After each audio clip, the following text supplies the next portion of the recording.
Thanks for checking out this movie review video. So this is for the 1990 film and holiday horror film Silent Night, Deadly Night 4 Initiation. And if you're wondering, oh, did you just do a review for this one of the franchise? No, I did 1 through 3 already, and I will be finishing it off with 5, which I will be putting up a few days after this one. I'm trying to think about when I was scheduling this. Releasing this on a Saturday. Number 5 will be up that next Monday, so pretty quick. And then I'm done with it. And I will say, this has been a fun ride. I've been enjoying it. Number 3, not so great. The first one, really good film. The second one, a so good it's bad film. The third one, just a terrible film. Although I can see where some people like it. This one is a nice bounce back. Some people may view this as a so bad it's good. I just view this as kind of good, to be honest. And I think a lot of that has to do with Brian Yuzna being the director for this.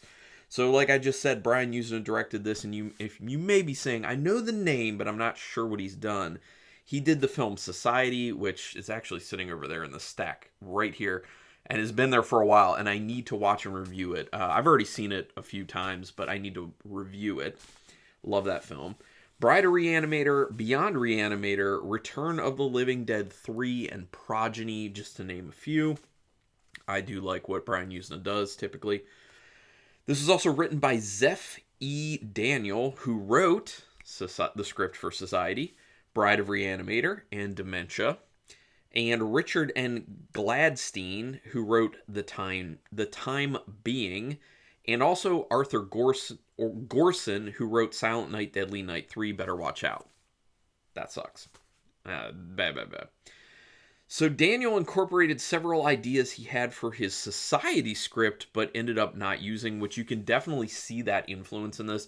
There really are some moments within this film, especially the I think it's the part of the ritual that takes place in the meat locker, where Kim is, everyone's doing all sorts of stuff to her, including Ricky, Clint Howard's character, raping her basically. And during that scene, there's a lot of kind of like, some manipulation of her hands mainly, and some like her body starting to change, and a lot of sliminess along with it. So it harkens very much to a lot of the stuff that goes on in Society with the shunting, which is the best part of the film. So there's a lot of stuff that kind of reminds you of Society if you've seen Society before. If you don't know what I'm talking about, you haven't seen Society, then and you like this film, definitely watch Society. Check that out. The film starts with Clint Howard, so how can it go wrong? They then add into the mix, although not in as big a part, Reggie Bannister. Now, when that happened, I was like, I'm in. I really love Clint Howard. I really love Reggie Bannister. And that, to me, was just, like, comforting. I was just like, these two are in it, great. Like I said, Reggie Bannister's character, really kind of small. I would have liked to see him in a bigger role, but it's okay. Clint Howard, I actually am surprised that his role was as big as it was, because he shows up initially and he's like a homeless guy.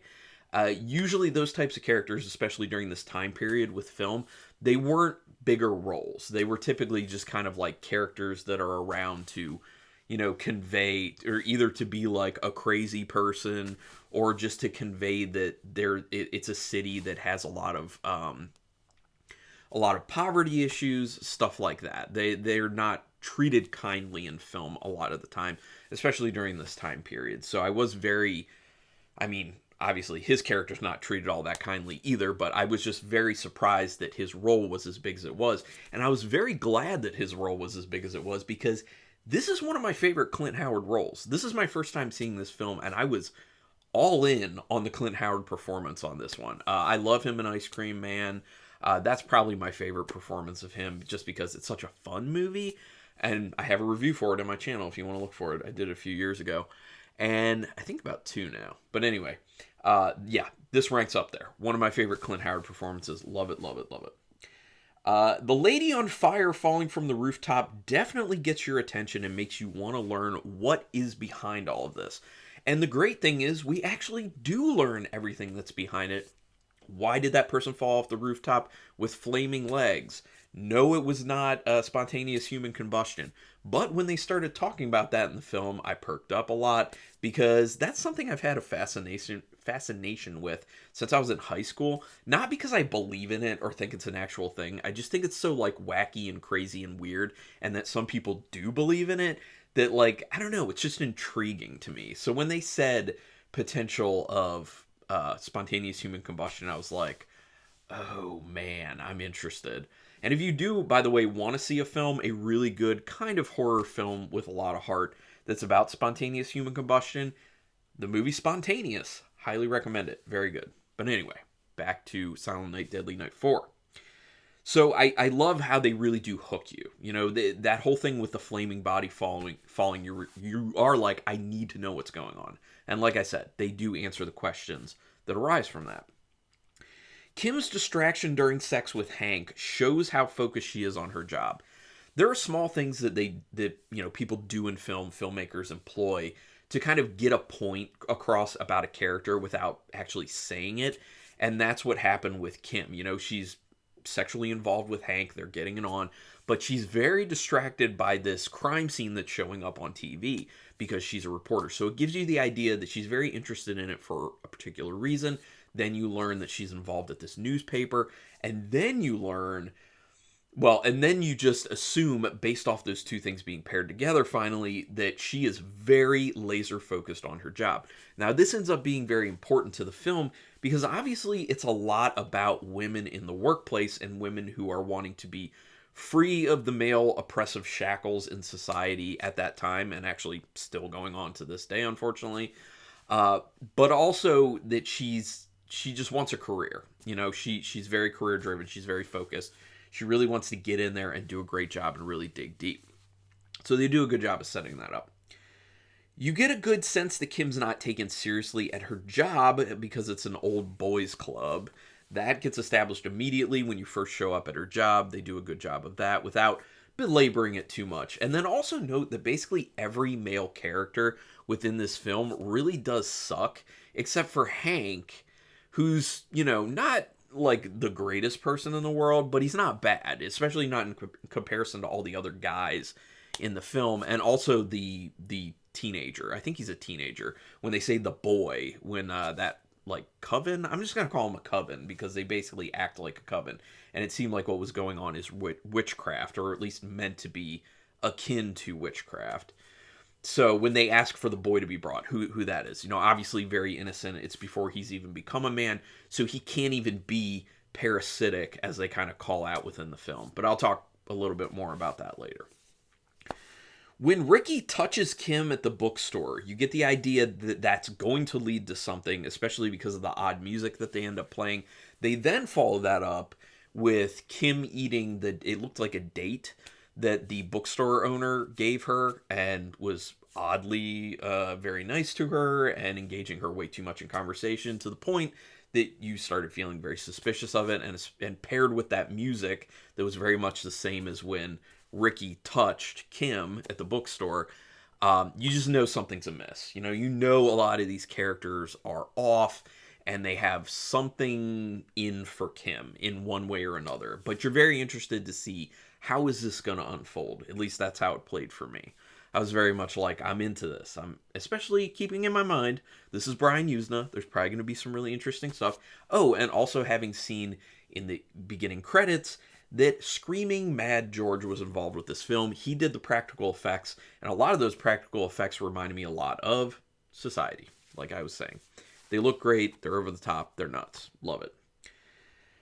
I like the weird face in the water stain that's on the ceiling when Kim's going up to the rooftop of the building where the crime scene was. I'm not sure if everyone caught that, but she's walking up the staircase and they like pan up to like a water stain in the ceiling. And if you really look at it, like there's a face in it. It's like this distorted, like kind of creepy face. So I love how they did that. It's kind of this foreshadowing that something's going on, potentially something demonic is at play. And it's foreboding. It's very foreboding. And I like that touch.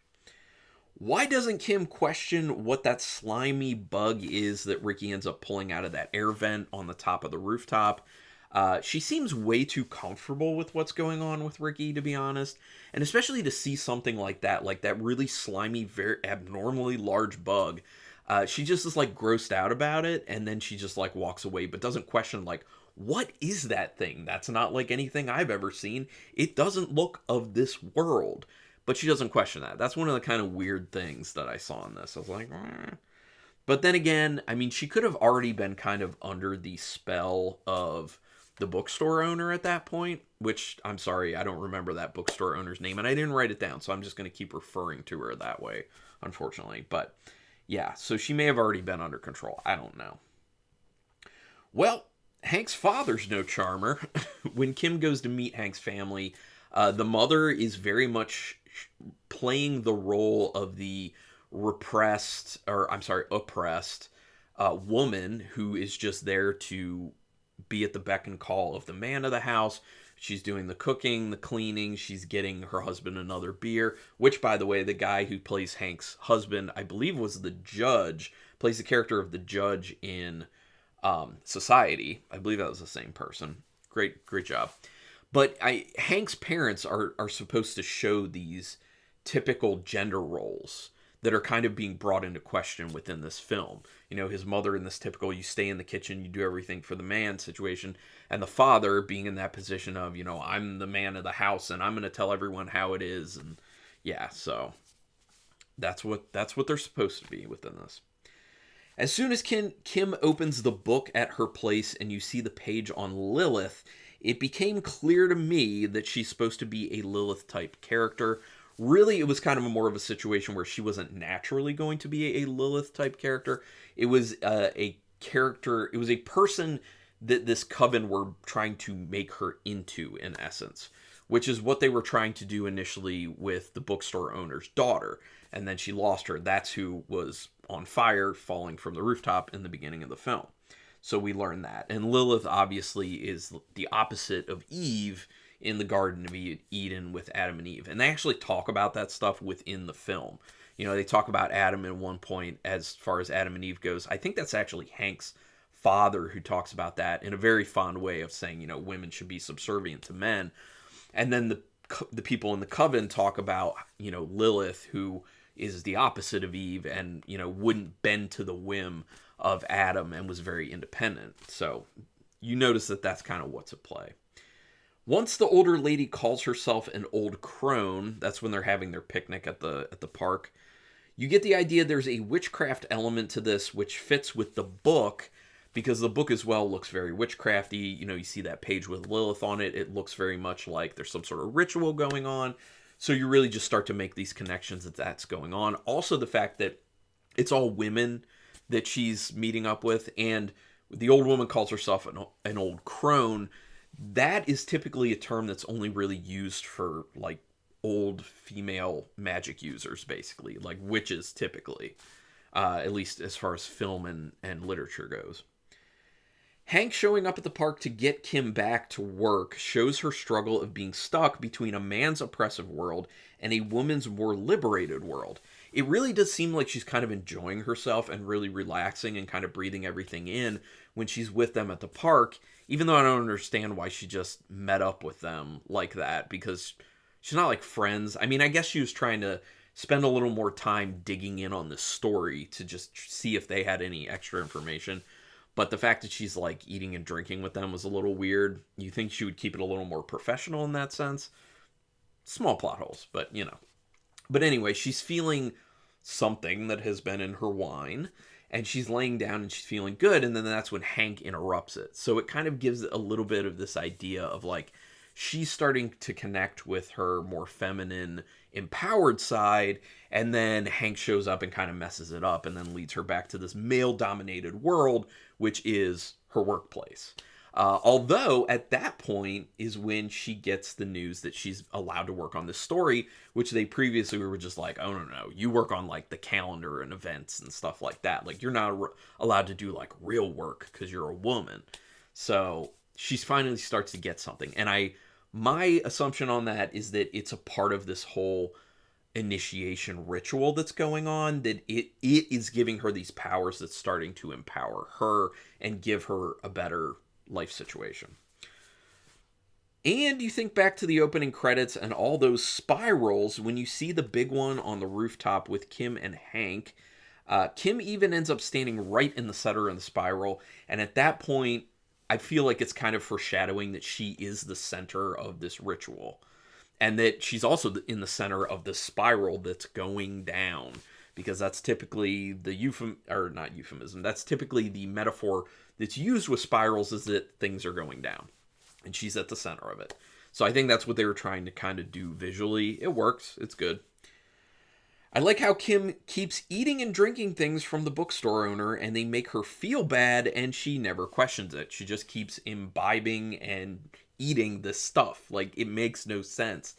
I guess maybe, I don't know, maybe it's because it was giving her a bit of a euphoric feeling. Maybe it's because she was coming under control, or it was at least lowering her inhibitions with this group of women so that, she was more suggestible. So I guess that's why she just kept kind of going along with it and being like, yes, I'll drink this even though it makes me feel so sick. Yes, I'll eat this even though it makes me feel like I want to die. Or like I'm hallucinating. So yeah. Fun ritual Kim goes through, courtesy of Screaming Mad George. I already kind of talked about that to a degree. And that was the first portion of the ritual when they were she was on the couch doing that. Notice that after the ritual, the wall that becomes illuminated, there's like a wall that they show that there's like a light, I guess it's supposed to be like the light of day coming up. It starts to be illuminated. If you really look at it, it kind of looks like there's a face on that wall with open hands kind of like reaching out to Kim as kind of like a beckoning to her. So I liked how they did that, kind of similar to how they did that kind of like creepy face in the water stain on the ceiling at the building. So I like those things. They're just like nice little touches, in my opinion. The shot of Hank consoling Kim in the reflection of the broken mirror, I think was supposed to kind of signal when she switches, because it's right after that she starts to be a different person, in essence. It's when this ritual has gone far enough that it's really starting to substitute who she is, and it's starting to break her free of the oppressive man's world, as is talked about by the bookstore owner. So I think it's partially that, but I think it's also at that point supposed to really show like her mental state at that point, like very fragmented, very fractured, because she's having this big breakdown. So yeah. But it's the stuff that happens after that, connected to that scene, that I like even more. That when Kim starts to try to get it on with Hank, she is acting completely different, which we start to really take notice of that, because she's totally different than she's been the entire scene, or the entire movie. And then all of a sudden, Ricky just walks in, sits down on the couch while they're trying to get, Kim's mainly trying to get it on with Hank. It was watching the TV, and what do we see on the TV? Silent Night, Deadly Night 3, Better Watch Out. Going back to what's been happening since Silent Night, Deadly Night 2, is that we're seeing parts of other films from the franchise in the film. So I think maybe that was just kind of done to kind of like poke fun at the whole situation. I don't know, but I found it kind of funny. I did kind of like that touch. Also, I just loved how weird it is that Ricky just walks in and acts so nonchalant about it. Which gets to my point of Ricky as a character in this. One of the reasons I love the character so much is he's so nonchalant. Like, everything is very matter of fact with him. Like, when he's trying to kill people, or when he's trying to fight people, or when he's trying to get Kim and take her back to the coven so that they can finish their ritual, he's just like always like, oh, we got to do this. I mean, come on. Or when he's trying to kill someone and he's just basically like, give me a break. Things like that, and how just like whatever and matter of the fact he is. It was funny to me. And I'm sure it was supposed to be. Hank's death from Kim's perspective under the bed is an interesting way to really shoot that scene. Sure, I'm sure a lot of people, me initially included, were like, oh, I kind of want to see him getting killed. But then I really liked how they did that. Like, you're just seeing from her perspective under the bed. You're seeing Hank's legs, and you're seeing Ricky's legs behind him, and then you're just seeing like the legs kind of shaking, and like all this blood just coming down onto his pants, onto the shoes, onto the carpet. It was really good. It was really well done. I liked it.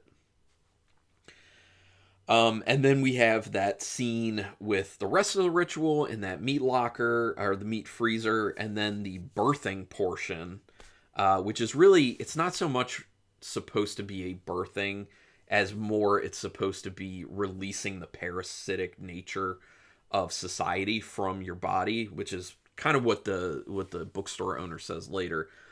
But that is where I got so many society vibes, like with her body starting to like get all slimy and morph together, and then like her legs moving in these odd ways, her fingers moving in weird ways. That's Screaming Mad George, and that is, if you want more of that, Society. Can't recommend it enough. Through the explanation of what happened, you realize the slimy, elongated cockroach, that's what I thought it looked like most, especially because there were cockroaches earlier, is the personification of the parasitic hold men have over women. They're expelled once the initiation ends up being done. So yes, that elongated, slimy cockroach thing is the personification, like the literal embodiment of the parasitic nature of the male-female relationship gender-wise in society at that time. Or at least that's what the film is getting at. The kill with the flaming distorted arm spike is very fun. I really enjoyed that. When both her arms just start like twisting and like melding together, and it becomes this one long spike, and it's on fire, and then she just rams it through the bookstore owner's stomach and kills her. That's, first of all, that's very creative. Second of all, that's crazy. Third of all, unbelievable amount of fun, in my opinion, because it's pulled off so well. It looks so good because of Screaming Mad George. And yeah, it's just a type of scene I expect to see from a Brian Yuzna film. Love it. Big fan. There's a good deal of gross out stuff in this film, which is par for the course with Brian Yuzna stuff. I was very happy with that. I know there are some people out there who've told me they don't like this film because it's so gross, all the bug-related stuff. Yeah, if you're not big into cockroaches, they really make your skin crawl. This might not be the film for you, because you see actual cockroaches, and then you also see these way grosser, way more scary, gigantic, slimy, elongated cockroaches. So just saying. The film seems to me to be a statement on the societal war against women interested in having careers during this time period. Obviously, that's been a debate. Like 80s, 90s, I think, is when a lot of the debate was really still raging, honestly, about women's place in society and how women really, wanted the ability to actually have careers and not just have jobs or just have careers, but also be looked at as even close to equals to men. But you still had these issues like Kim keeps running into within this film of, yes, she has a job at this at this newspaper, and yes, they eventually are able to let her, or are willing to let her start working on an actual story, which is more involved than she had been, but they still just don't treat her that well. They still just like poo-poo her. And like I said, that's every character in this who is male. They all poo-poo her, and not even in a way where it's just like they're kind of ignoring her. It's like they're actively being mean and condescending. So, yeah. The hostility, you can feel it, you can see it. The ending has Kim gaining her empowerment, but also stopping just before hitting the opposite extreme. So, I don't know for sure how I feel about that very ending, because I'm wondering if maybe there was the filmmakers were also trying to make a point of, yes, women need to get away from this horrible parasitic gender role situation where they're held under thumb by men and not taken seriously by men, but also they shouldn't go all the way to the other side of the extreme of just, fully embracing who this coven were and that whole ritual and 100% getting rid of all men. Because the big deal breaker for Kim in this, obviously, is that they want to sacrifice Hank's younger brother. And the reason that she's so against that, I think that if it was a grown man, an actual adult, that she might not have had as much of a problem with it. I think that with her character, it's supposed to be a metaphor for he's not even like his own person yet. He hasn't even been tainted at this point by the male gender role necessarily, because he's not old enough. His brain isn't fully formed at this point. He's not out in the world having a job and really interacting with women in a way that has been negative.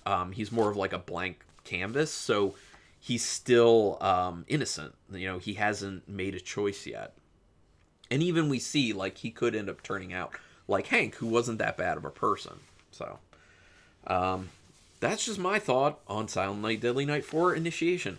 I enjoyed this. I thought it was a fun time. Like I said, some people could view it as like a so bad it's good, but I just think it's a good film. So out of 5 stars with half stars in play, I'm giving it a 3.5-star rating, which is very solid. So I haven't heard that number 5 is great, but I'm still very excited to get to it, and then I'll be able to be like, yeah, the Silent Night, Deadly Night franchise did it all. Most of it, pretty fun. Been enjoying it thus far. I know number 5 might not be so great, but I'd still, between 1, 2, and 4, I've had a great time. So I will say that. Now, let me know your thoughts on this film. Go ahead and put it in the comments. Any extra insight you see that I missed that you want to tell me about, because I'm interested in that. Agree with me, disagree with me, whatever. We can talk about it. Let's get nerdy. Also, do me a quick favor. Hit subscribe if you haven't already. If you have already, thank you very much. I really do appreciate that. If you haven't, please consider doing that. It literally is your way to repay me for doing this if you like this video or any video I have ever done. I just pour a lot of time into this, and I don't get paid at this point or anything. So join my nerdy horror community as payment. I would love that. It's quick, painless, and it costs you nothing. So just do it, you know? But anyway, I really do thank you for taking your time to watch this video. And until next time, keep it brutal.